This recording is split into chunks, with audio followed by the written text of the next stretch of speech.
E aí? Eu cumprimento os irmãos nessa noite com a paz do Senhor. Amém. Graças a Deus por essa oportunidade que o Espírito Santo nos concede.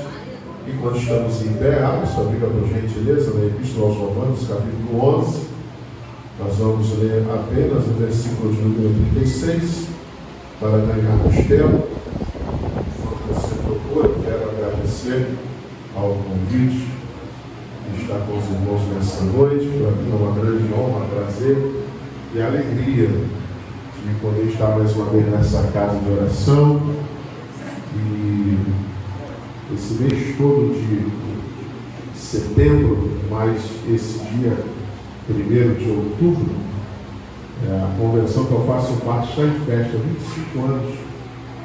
Então foi culto o mês inteiro, tanto quando o evangelista Renato me fez o convite, eu estava no ônibus indo para Marechal Hermes, para um dos cultos, e hoje eu deveria estar lá no último culto. Mas convite de Vila Paulini não é convite, é uma ordem, né? O convite da Vila Paulini é uma ordem. Então, para mim é um prazer estar com os irmãos. Eu agradeço ao departamento dos varões, agradeço ao pastor Marcos João, ao pastor Maurício, os irmãos que aqui estão, por me cederem mais uma vez esse culto, para que eu possa mais uma vez entregar a mensagem, não a minha, porque a minha não pode fazer nada por você, mas a mensagem do Senhor. Essa sim pode. Ela é a mensagem que transforma a vida de um homem, a vida de uma família e a vida de uma nação. Romanos capítulo 11, verso 36 diz assim: porque dele e por ele e para ele são todas as coisas. Glória, pois, a ele eternamente. Amém. Se nós podem se assentar, não vou me estender muito, mas entregarei aos irmãos a mensagem da palavra de Deus.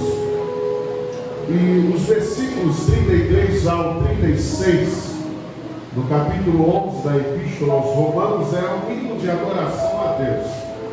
Um hino que exalta a soberania de Deus e que mostra que nós, como servos, temos que ter uma vida totalmente entregue a Deus, uma vida totalmente submissa a Deus, ou seja, uma vida que exalta ao Senhor. E é isso que nós vamos entender no decorrer dessa mensagem. E eu te digo uma coisa: você está vivo por causa dele, você está de pé por causa dele, o fôlego de vida está no seu corpo por causa dele. Nós estamos aqui nessa noite por causa dele. Então, o nosso tempo de vida é um tempo que, em primeiro lugar, precisa ser dedicado em adoração e exaltação ao nome do Senhor, porque nós reconhecemos a nossa dependência em Deus. Eu acredito que, se eu perguntasse se há alguém aqui nessa noite que se sente independente de Deus, ninguém levantaria a mão ou daria um sinal positivo. Mas se eu perguntasse quem se sente dependente de Deus, até as pedras falariam, porque nós somos extremamente dependentes do Senhor. E é isso que, mais exatamente, o versículo 36 do capítulo 11 de Romanos, ele nos mostra. Ou seja, nossa vida é uma vida de exaltação e de dependência ao nosso Deus.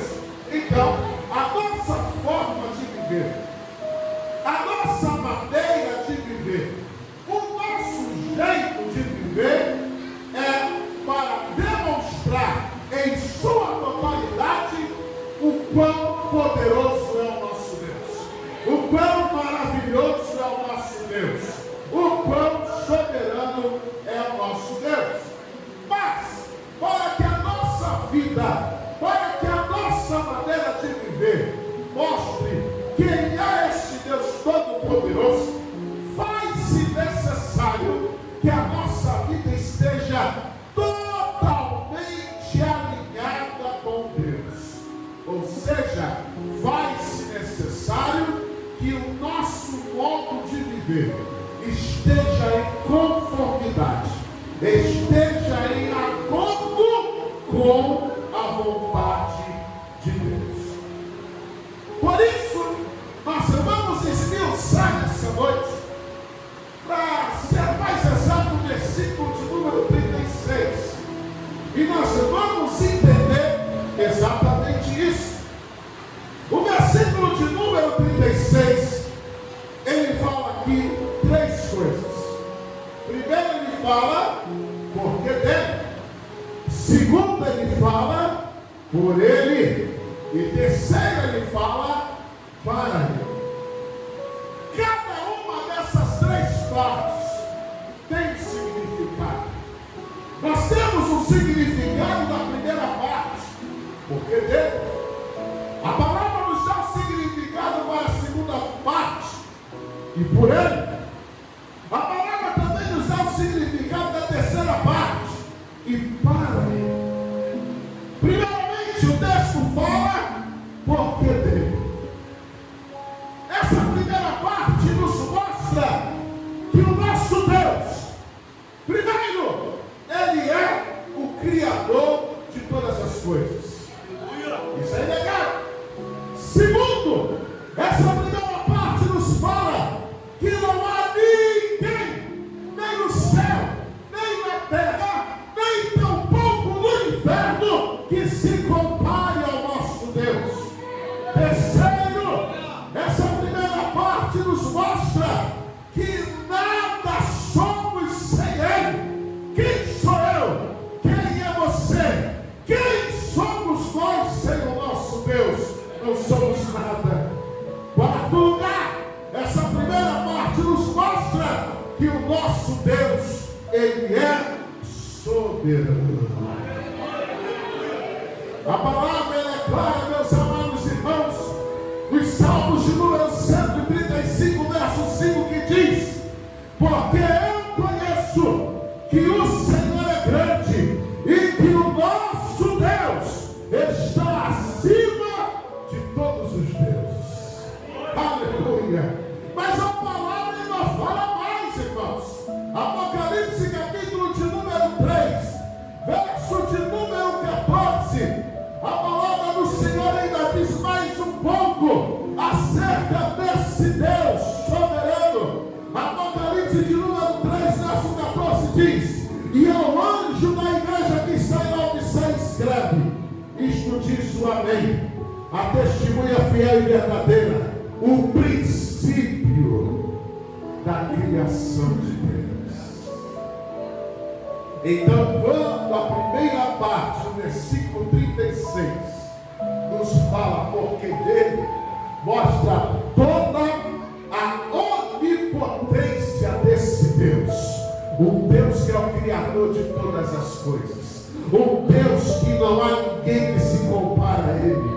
Um Deus que mostra que nós não somos nada sem Ele. E um Deus que é soberano. Todos estão entendendo? Levante a mão e dê um brado de glória. A segunda parte de Romanos 11:36 diz: e por Ele. O que isso significa? Que nós vivemos por Ele e temos uma vida completa nele, por causa do sacrifício de Jesus na cruz, lá no Calvário. Meus irmãos, a dor de Jesus nos trouxe cura. O tormento de Jesus nos trouxe paz. A morte de Jesus nos trouxe vida. Aleluia! Porque por Ele, porque nós temos uma vida completa dada por Ele, mediante ao sacrifício de Cristo, mediante ao sacrifício que o Senhor Jesus Cristo passou por nós naquela cruz. E é um texto muito belo da palavra de Deus, no livro do profeta Isaías, capítulo de número 53, do verso 1 ao verso 7, olha o que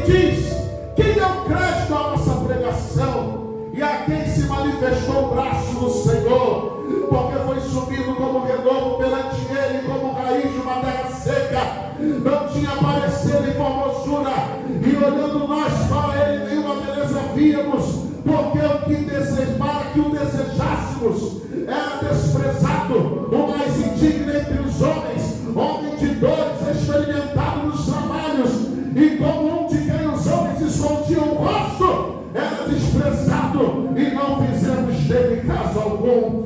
Verdadeiramente ele tomou sobre si as nossas enfermidades, e as nossas dores levou sobre si, e nós o reputamos por aflito, ferido de Deus e oprimido. Mas ele foi ferido pelas nossas transgressões e moído pelas nossas iniquidades.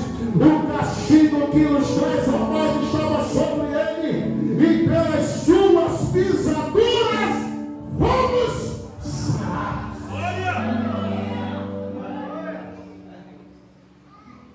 Você está alegre nessa noite? Foi porque Jesus sofreu por você. Você está convicto da tua salvação? Foi porque Jesus sofreu por você. Você tem experimentado o cuidado de Deus até hoje? E vai continuar experimentando enquanto você viver nessa terra? Foi porque Jesus sofreu por você.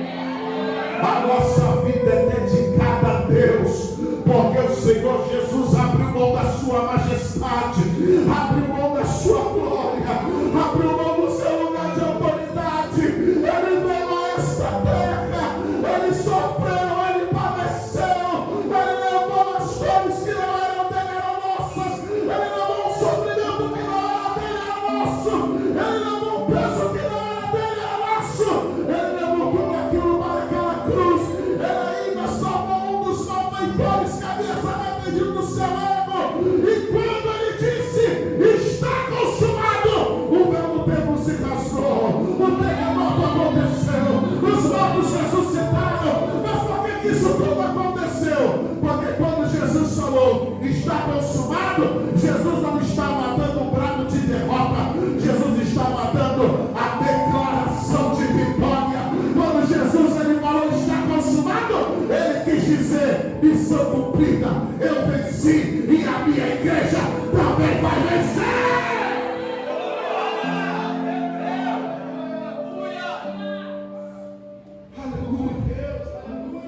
Aleluia. Terminou ainda não? Olha o verso 6 de Isaías 53. Todos nós andamos desgarrados como ovelhas, cada um se desviava pelo seu caminho, mas o Senhor fez cair sobre ele a iniquidade de todos nós. Ele foi, verso 7, ele foi oprimido, mas não abriu boca. Como o cordeiro foi levado ao matadouro, e como ovelha muda perante seus tosqueadores, ele não abriu a boca. Ou seja, Jesus, ele não sofreu só por quem já cria nele. Jesus também sofreu por quem ainda não cria nele. Porque quem ainda não cria nele, a Bíblia diz no verso 6 de Isaías 53, que eram ovelhas desgarradas. Jesus sofreu enquanto você estava nas drogas. Ele sofreu por você enquanto você estava na prostituição. Ele sofreu por você enquanto você estava nos maus comportamentos. Ele sofreu por você enquanto você não queria saber de igreja. Ele sofreu por você enquanto você não queria saber dele. Ele sofreu por você enquanto você não queria ter compromisso com ele. Ele sofreu por você enquanto você brincava de ser crente. Ele sofreu por você enquanto você era amigo do evangelho. Ele sofreu por você enquanto você não tomava posição. Aí quando você acordou para a vida e quando Jesus te aceitou, é como se ele estivesse falando: eu nunca duvidei que o meu sofrimento por você não tivesse valido a pena. Eu sofri por você quando estava desgarrado, mas eu nunca duvidei que o meu sofrimento por você não valia a pena. Tanto nunca duvidei que agora a ovelha desgarrada volta para o aprisco do Senhor. Por isso que nós vivemos por ele, porque a nossa vida ela é totalmente totalmente dedicada ao Senhor. Aí vem a terceira parte do versículo 36. E para Ele. Entendemos o porquê dele. Entendemos o porém. E agora conclui-se no para Ele. Por que para Ele? Porque não tem como viver para Ele se não houver renúncia. Não tem. A Bíblia não dá precedente para eu ser amigo do Evangelho. A Bíblia não me dá precedente para eu viver uma vida sem responsabilidade com Cristo. Lucas 9, 23 diz o quê? Se quer seguir, negue-se a si mesmo, tome a sua cruz e siga-me. Não é o que diz? Negar-se a si mesmo, renúncia. Tomar a sua cruz, responsabilidade. E a partir do momento que você renuncia e toma a sua responsabilidade, aí você está pronto para seguir a Jesus Cristo. Aí você está pronto para seguir a Ele. Então não tem como a tua vida ser dedicada, a tua vida exaltar, a tua vida glorificar a Ele, se você não experimentou ainda a renúncia. Se você não experimentou ainda renunciar às coisas desse mundo para viver para Cristo. E logicamente, essa parte da mensagem, logicamente, é direcionada para quem não recebeu a Cristo. Só que tem um porém. Tem muita gente que diz que serve a Cristo, mas ainda tem um pezinho nas coisas mundanas. Tem muita gente que diz que serve a Cristo, mas ainda tem um pezinho nas coisas erradas. Tem muita gente que diz que serve a Cristo, o mesmo Cristo que fala que o jugo dele é suave, o fardo dele é leve, e que é escravo das coisas mundanas. Ou seja, ainda não teve um verdadeiro encontro com Deus. Recebeu Jesus como Salvador, se batizou nas águas, recebeu o batismo do Espírito Santo, ou seja, começou bem. Mas no decorrer da trajetória da vida, a pessoa deu uma rateada, só que é uma rateada que, infelizmente, virou um costume na vida dela.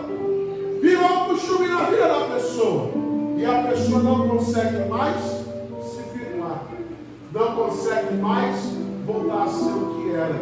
Porque se tornou capacho, se tornou escravo. Esse dia eu estava vendo uma imagem nas redes sociais, que é a mesma verdade. Uma pessoa levando uma outra pessoa como se ela fosse um cachorro com coleira, a outra pessoa de quatro. Só que a pessoa que estava levando e segurando a coleira, a cabeça dela não era uma cabeça humana. No lugar da cabeça tinha um celular. E estava levando a outra pessoa como um cachorro. No lugar da cabeça tinha uma garrafa de cachaça. E estava levando a pessoa como um cachorro. No lugar da cabeça tinha drogas. E estava levando a pessoa como um cachorro. Ou seja, o que essa imagem mostra? Que a pessoa, aos olhos dos outros, está tudo bem, está tudo ok. Mas algumas são escravas do celular. Algumas são escravas do álcool. Algumas são escravas das drogas. Algumas são escravas de maus costumes.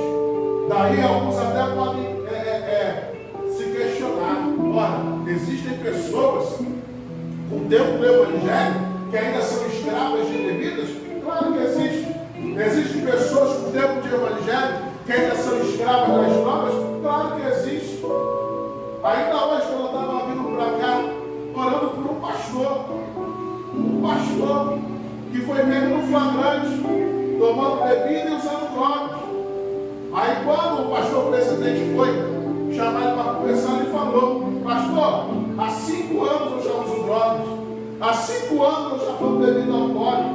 Então há 5 anos eu estava dirigindo congregação e fazendo uso de drogas e tomando álcool. Há 5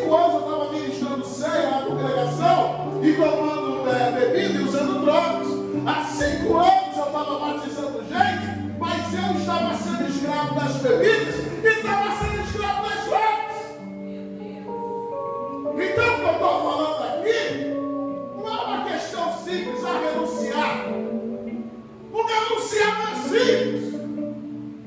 Porque quando você toma a decisão de renunciar, de ter um verdadeiro compromisso com Deus, tudo à tua volta vai acontecer para fazer você desistir, para fazer você vacilar. O inimigo sabe onde está a sua fraqueza. E o ataque brutal do inimigo vai ser no foco da sua fraqueza. Mas tem um porém.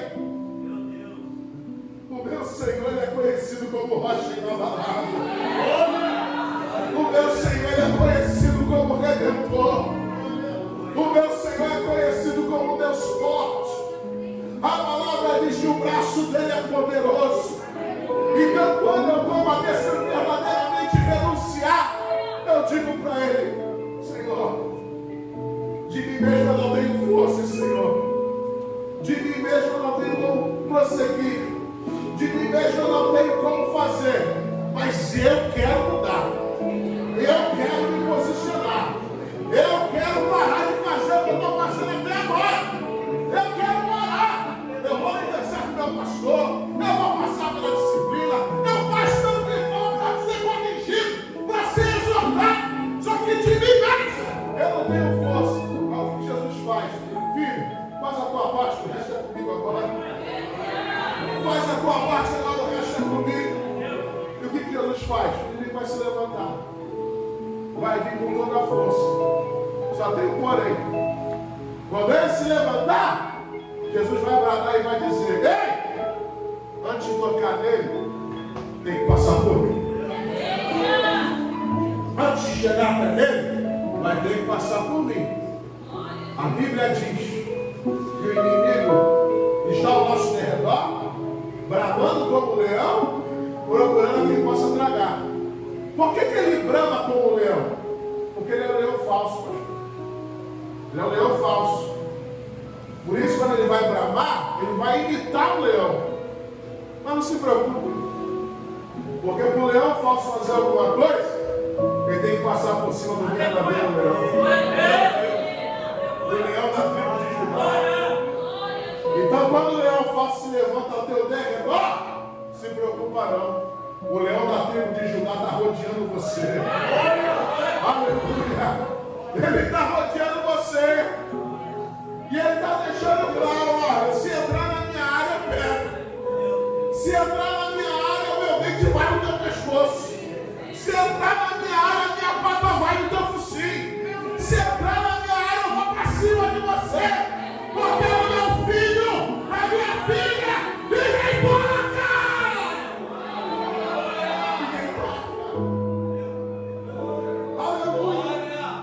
Você está entendendo a mensagem dessa noite? Se você está entendendo, levante a sua mão e glória a Deus. Sabe por que a nossa vida é para Ele? Nós temos prazer em agradar os outros. Isso é bom. Você que é marido, é bom você ter prazer em agradar a sua esposa. Você que é esposa, a mesma coisa com o seu marido. Você que é pai, é bom você agradar seu filho. Você que é filho, é bom você agradar o seu pai. Só que nós, antes de sermos maridos, esposas, filhos, pais, nós somos servos de Deus. Então, antes de agradarmos marido, esposa, pai, filho, seja lá quem for, primeiramente temos que agradar a Deus. O princípio é Deus. O primeiro lugar é Deus. Primeiramente é o Senhor. E a Bíblia diz, no mesmo livro de Lucas, capítulo 9, versículo de número 24: porque qualquer que quiser salvar a sua vida, perdê-la. Ou seja, vai priorizar outras coisas acima do Senhor, acima do teu Deus, é prejuízo. Mas qualquer que por amor de mim perder a sua vida, a salvará. Ou seja, coloca a Deus como prioridade na tua vida e não se preocupe com as demais coisas, porque das demais coisas o Senhor cuida. O Senhor cuida. O Senhor dá sabedoria. Primeiramente você agrada a Deus. Aí você um dia vai pensar: como é que eu vou agradar a minha esposa? Hoje é aniversário dela. Como é que eu vou agradar ela? Não sei o que eu vou fazer. Aí o Espírito Santo vai lá e te dá sabedoria. Porque primeiro você agrada a Deus. Como é que eu vou agradar meu marido? Como é que eu vou agradar meu filho que está chegando junto comigo e com a mãe? Como é que eu vou agradar meus pais que sempre chegaram junto comigo? Aí o Espírito Santo vai lá e te inspira. Vai te dar sabedoria para você agradá-los. Porque você primeiramente agradou a Deus. E Deus trabalha nisso. Até revela. Você primeiro agradou a Deus, não sabe como agradar a sua esposa. Mas aí a sua esposa gosta de fazer doce, gosta de fazer salgado. Aí você passa em frente à loja, ou você está mexendo no celular, vem a promoção, batedeira planetária.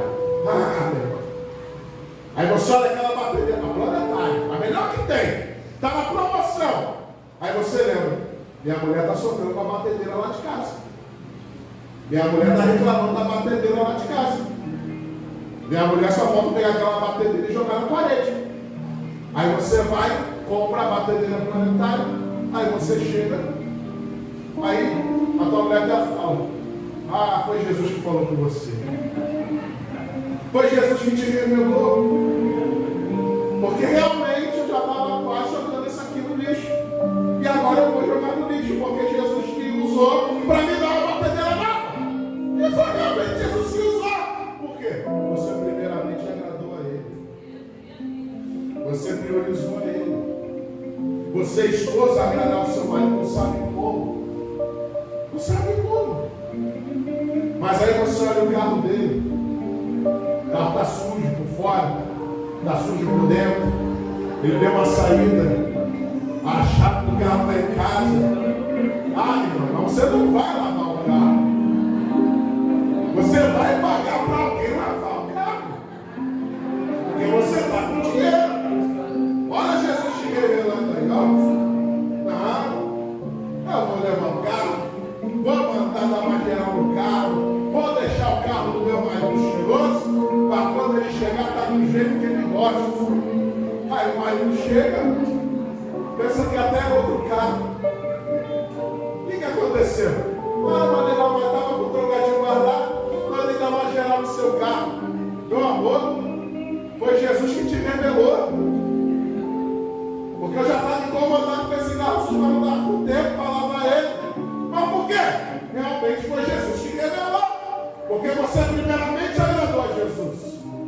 Eu estou dando esse exemplo, irmãos, porque quando você agrada a Deus em primeiro lugar, Deus te dá sabedoria para você agir em todas as áreas da sua vida. Em todas, das mais simples até as mais complicadas. Das mais simples até as mais complicadas. Eu conheço um jovem que hoje é uma bênção na presença de Deus, mas teve um dia que ele queria sair fora, queria dar uma volta no mundo. Aí o pai não sabia o que falar para ele, porque desde criança ensinando a palavra para o rapaz. A rapaz chegou no momento da vida, queria dar uma voltinha no mundo. O pai pediu sabedoria a Deus: não sei o que eu vou fazer, Senhor. Aí chamou o rapaz para conversar. Aí falou assim: olha, eu estou sentindo que você quer sair da igreja, que você quer viver sua vida. Não vou te obrigar a ficar na igreja. Isso é uma escolha sua. Até o porém. Eu sou seu pai. E antes de ser seu pai, eu sou pastor. Então Deus ouve a oração de pastor. E Deus ouve a oração de pai. Então eu estou com crédito dobrado com Deus. Sai. Vai ver tua vida. pedir para Deus matar você. Eu vou pedir para Deus levar você. Porque eu prefiro ter um filho morto, mas salvo, do que ele morto e no inferno. Eu vou sofrer, sua mãe vai sofrer, seus irmãos vão sofrer, mas o Espírito Santo vai me consolar e vai consolar todo o resto da família. Porque eu vou saber que quem levou você foi o Deus Todo-Poderoso. Deus que deu você, e eu vou pedir para Deus levar você. Mas eu não vou deixar que a sua alma se perca no inferno. Cadê que o garoto saiu da igreja? Cadê que o garoto saiu? O garoto que antes queria sair, hoje é pastor e está trabalhando junto com o pai da igreja. Por quê? Deus deu sabedoria. Porque os pais, conhece a história dos pais, sempre priorizaram Deus. O Senhor deu sabedoria. E o pai soube argumentar, soube falar, soube se posicionar, soube ser filho. E do jeito que eu conheço o pai, ele ia fazer isso mesmo. Ele não estava blefando, ele não estava brincando. Ou seja, quando você prioriza Deus, quando você agrada a Deus em primeiro lugar, Deus vai te dar sabedoria em todas as áreas, situações e ocasiões da vida, da mais simples, da mais boba, até a mais complexa. E eu encerro essa palavra dizendo que viver para Deus, meus irmãos, viver para Deus não é um problema, viver para Deus não é um fardo, viver para Deus não é um peso, viver para Deus é um prazer. Ah, mas tem lutas? Tem. Tem dificuldades? Tem. Tem provação? Tem. Jesus não engana ninguém. Mas nós somos o único povo que conseguimos encontrar alegria em meio ao sofrimento. Vai entender um negócio desse, pastor? Como é que o crente consegue encontrar alegria em meio ao sofrimento? Outras pessoas sofrem, se desesperam. Outras pessoas sofrem, caem na depressão. Outras pessoas sofrem e até se suicidam. Nós, como cristãos formados em Cristo, sofremos coisas piores e ainda conseguimos esboçar um sorriso no rosto. Sofremos coisas piores e ainda conseguimos orar e jejuar pelos nossos irmãos. Sofremos coisas piores e ainda conseguimos fazer a obra de Deus. Mas sabe o que nós conseguimos? Porque Cristo ele chega e diz: eu estou contigo nessa. Sabe por que nós conseguimos? Porque Cristo chega e fala: você não está sozinho nessa prova, estou passando nela com você. Sabe por que nós conseguimos? Porque Cristo ele falou: estava contigo no começo, continuo contigo agora e vou contigo até o fim. Sabe por que conseguimos viver dessa maneira? Porque Cristo chega, fala e diz: eu permiti essa aprovação, eu estou te preparando, eu estou te moldando, eu estou te forjando. Só que da mesma forma que eu prometi, que eu permiti, perdão da palavra, da mesma forma que eu permiti essa aprovação, eu também te digo, lá na frente, eu vou te dar a tua vitória. Lá na frente eu vou te dar a tua vitória. Porque a aprovação na vida de crente, irmãos, é preparo, é instrução. Traz à memória o dia que tu recebeu a tua bênção, mas antes de tu receber ela, meu irmão, você entrou numa prova terrível.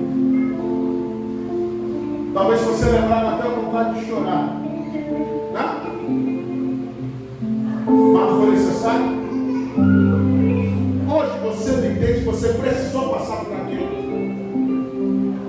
Hoje você não entende que Deus te preparou. Hoje você não entende que aquela permissão de Deus foi para preparar você, foi para forjar você, foi para instruir você. Hoje você não entende que foi necessário. Na hora, isso é difícil de entender. nossa fé não está em momentos, nossa fé não está em ocasiões, nossa fé não está em situações, nossa fé está em Deus. Aleluia! Pela nossa fé estar em Deus, é que nós conseguimos passar por situações, por momentos e por ocasiões que outros chutariam ao balde e desistiriam. Mas nós não.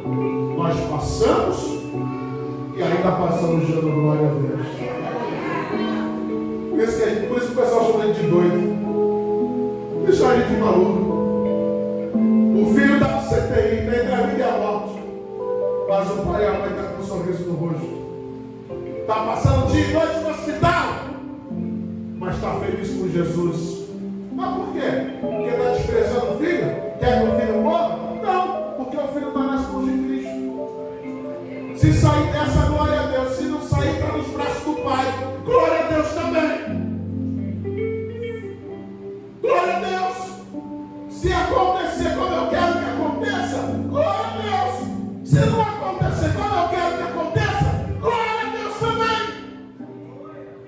Porque a vontade de Deus, ela é prioridade. Prioridade.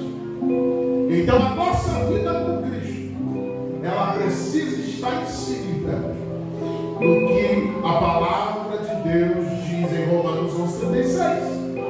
E por que viver para Cristo, viver para Deus é um prazer? Gálatas 2:20 diz: já estou crucificado com Cristo, e vivo, não mais eu, mas Cristo vive em mim. Aleluia! E a vida que agora vivo na carne, vivo é na fé do Filho de Deus, o qual me amou e se entregou a si mesmo por mim. A maior prova de amor que Jesus Cristo deu para a humanidade foi passar por todo aquele sofrimento de ser crucificado naquela cruz, sendo encarado como maldito, levando a máxima condenação daquela época, sendo injuriado, caluniado, e mesmo assim ele o levantou um ai. Mesmo assim, ele não se levantou contra ninguém. Então nós estamos aqui por causa da maior prova de amor que foi dada por nós. Então antes de você vacilar, pense nessa prova de amor. Antes de você murmurar, pense nessa prova de amor. Antes de você querer chutar o balde, pense nessa prova de amor. Antes de você querer tomar uma decisão fora da vontade de Deus, pense nessa prova de amor. E quando você pensar nessa prova de amor, coloque na tua cabeça que a tua vida, ela está extremamente, inteiramente, exclusivamente na dependência de Deus. Eu e você, nós somos extremamente, inteiramente, exclusivamente dependentes de Deus, porque dele, por ele e para ele são todas as coisas. Glória, pois, a ele, glória a ele, porque todas as coisas são por ele. Glória para ele, porque tudo sobrevive debaixo da vontade dele. Glória para ele, porque a minha vida é totalmente subordinada a ele. Glória para ele, porque se eu estou aqui é por causa da graça dele.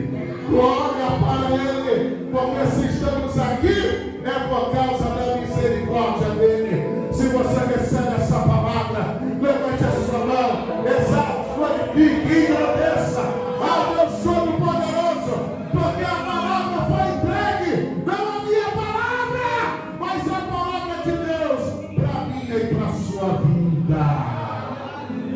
Com a permissão do pastor, a igreja de pé, por gentileza.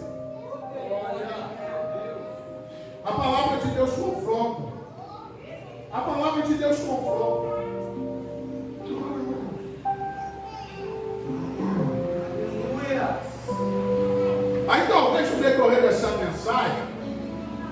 Então a palavra de Deus confronta. Você talvez pensou assim, essa parte da mensagem aí foi paulada para mim. E agora sobrou para mim. E Deus me pegou agora. E nesse ponto aqui eu estou vacilando. Se a palavra de Deus te confrontou, se a palavra de Deus confrontou você, não é porque Deus quer te expor, não é porque Deus quer te envergonhar, é porque Deus quer te restaurar. Porque se é alguma coisa na tua vida que não está em conformidade com a palavra, é porque Deus quer restaurar você. Então, se a palavra te confrontou nessa noite, não vou te chamar aqui à frente. Eu sei que se eu chamasse, as vozes viriam, mas eu não vou fazer isso. Mas eu vou orar por você. E daí onde você está, você vai se consertar com Deus agora. Você vai se consertar com o Senhor agora. Se for algo que você precisa conversar com o seu pastor, vai no culto.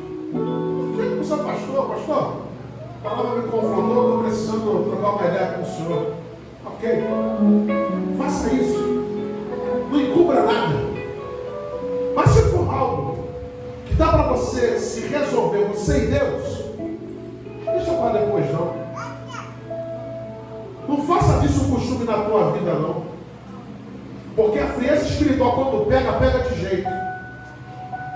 E o que eu conheço de crente, que a frieza espiritual pegou e laçou, está fora do gibi.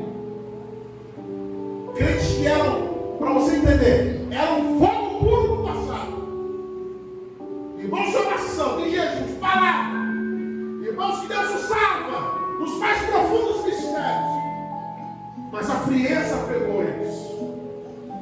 Continuam congregando, continuam fazendo a obra, continuam fazendo as coisas do Senhor, mas no ponto da vida deles a frieza pegou. Se acomodaram.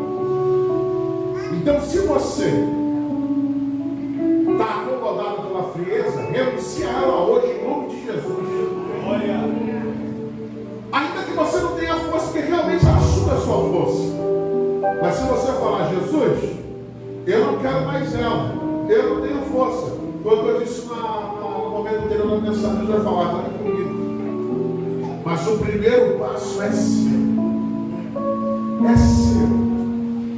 Então, se a palavra te confrontou, feche seus olhos. Olhe baixinho, olhe pensamento. Confessa a Deus. Confessa para Deus onde você se esfriou.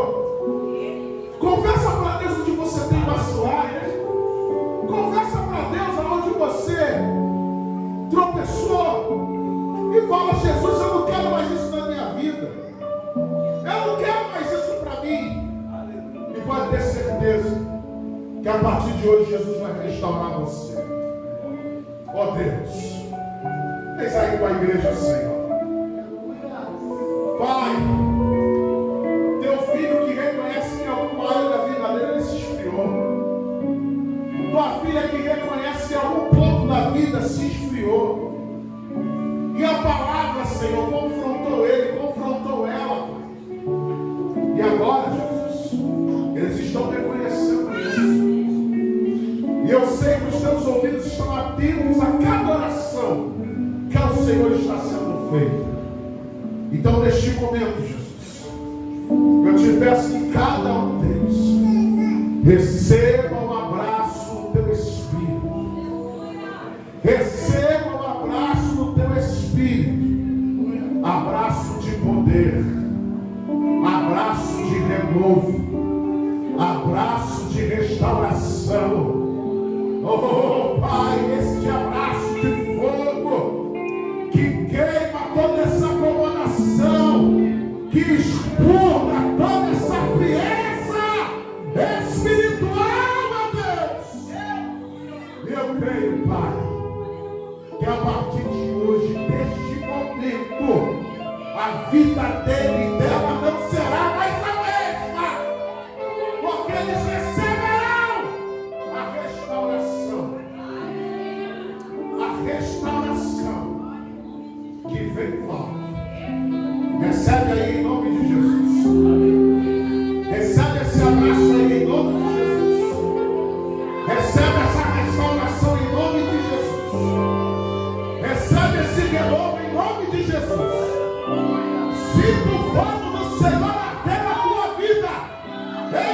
de Jesus.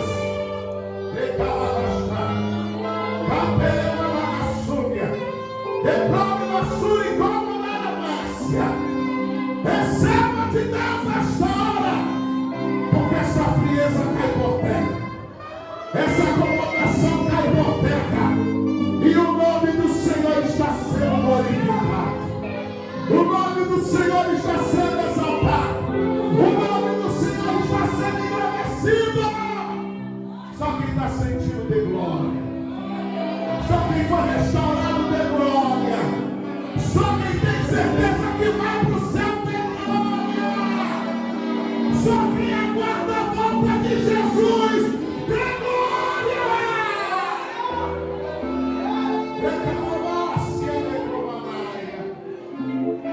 Glória ao teu nome, Jesus. Glória ao teu nome, Jesus. O céu não entra pecado, fadiga, tristeza, nem dor, só há coração quebrantado, pois todos são cheios de amor. As nuvens da vida terrestre não podem a glória ofuscar do reino de gozo celeste que Deus quis pra mim preparar. Irei eu pra linda cidade, Jesus virá mudar os crentes de todas as cidades. A Deus sempre hei de louvar, no céu tem profundas saudades, as glórias que lá hei de ver.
da vida.